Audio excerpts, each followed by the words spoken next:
Hi friends, welcome to my channel. இன்றைக்கி நம்ம online shopping மீஷோவில் நான் ஒரு சோக்கர் ஆர்டர் பண்ணியிருந்தேன். அது எப்படி இருக்குன்னு நம்ம அன்பாக்சிங் பண்ண போகிறோம். வாங்க ஓப்பன் பண்ணி பார்க்கலாம். ஃபர்ஸ்ட் இந்த பாக்ஸ் பேக்கிங் பண்ணதே எனக்கு சாட்டிஸ்ஃபை ஆகலை. சரி, ஓகே, நம்ம இந்த சோக்கர் எப்படி வந்திருக்குன்னு பார்க்கலாம்.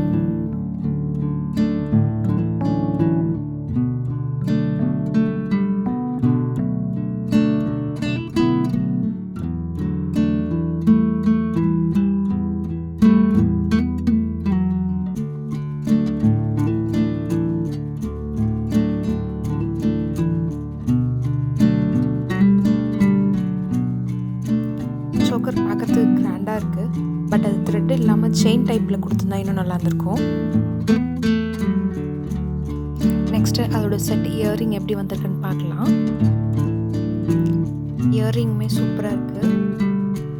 பட் ஸ்டில் நம்ம அந்த சோக்கரில் நம்ம செயின் டைப் இல்லாமல் இந்த த்ரெட் இருந்ததுனால எனக்கு பிடிக்கல. ஸோ நான் ரிட்டர்ன் பண்ணிடலான்னு முடிவு பண்ணிட்டேன். இந்த சோக்கர் நம்ம குழந்தைங்களுக்கு பாவாடை சட்டை போட்டு இதை நம்ம போட்டோன்னா அவ்வளோ சூப்பராக இருக்கும். நெக்ஸ்ட் ஒரு இன்ட்ரெஸ்டிங்கான வீடியோவில் மீட் பண்ணுறேன். பாய். தேங்க்யூ.